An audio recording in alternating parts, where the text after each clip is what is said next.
For a lot of Star Wars collectors, the words Power of the Force 2 are synonymous with garbage, junk, or pieces of shit. The line launched in 1995 with an artistic direction that was so ill-conceived that bulging superhero muscles are its legacy to this day.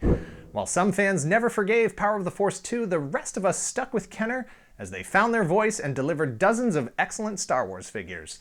Hi, I'm Dan Larson, and this is the 10 best Star Wars Power of the Force 2 figures.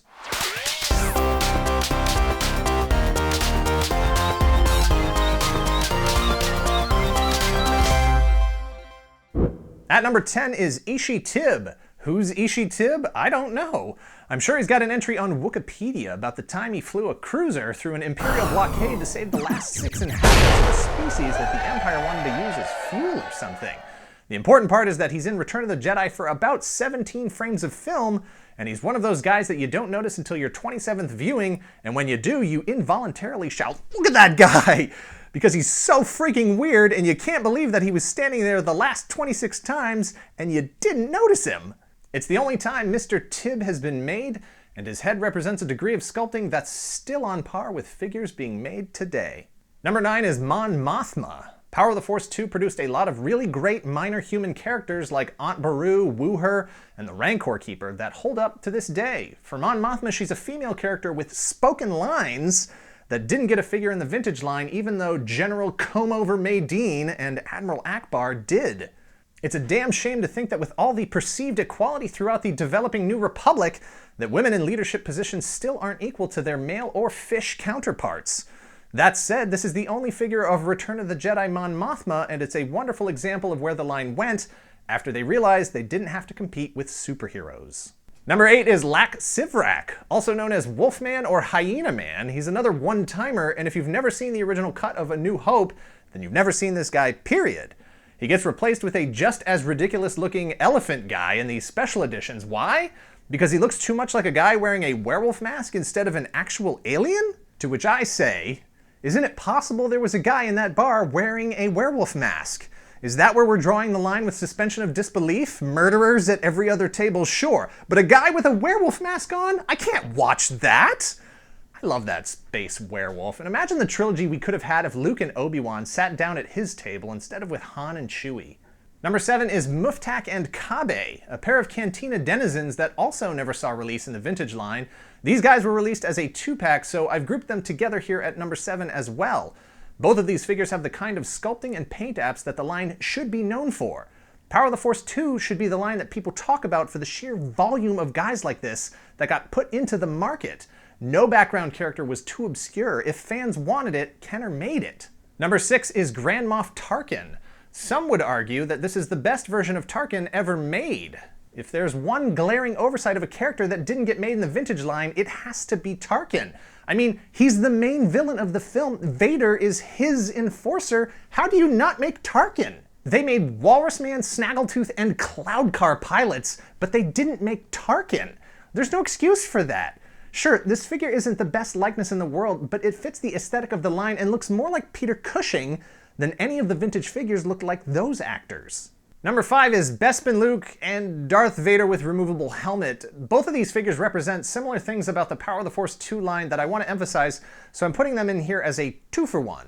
Luke and Vader feature removable hands, which itself was a new gimmick to Star Wars figures at the time, but it also represented a new point of articulation. You can now pose lightsabers at slightly different attack angles than just straight up at a 90-degree angle to the arm. On top of that, both figures had more appropriately proportioned physiques than the Luke and Vader released in the first wave. And for Vader, it was the first time there had ever been a removable helmet to expose Anakin's pasty white head underneath. Number 4 is Bomar Monk. Look, I'm sure there's an entry on Wikipedia about the time he flew a cruiser through an Imperial blockade to save the last 6 inhabitants of a species that the Empire wanted to use as fuel or something.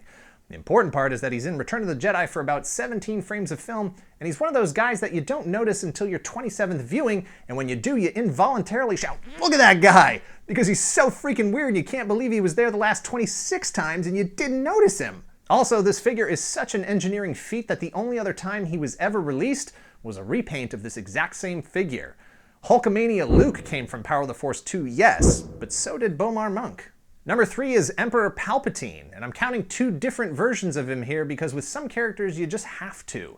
The problem is plastic robes versus cloth robes. Cloth seems like the right move, it seems more important, more high-end, but the reality is that it never scales properly.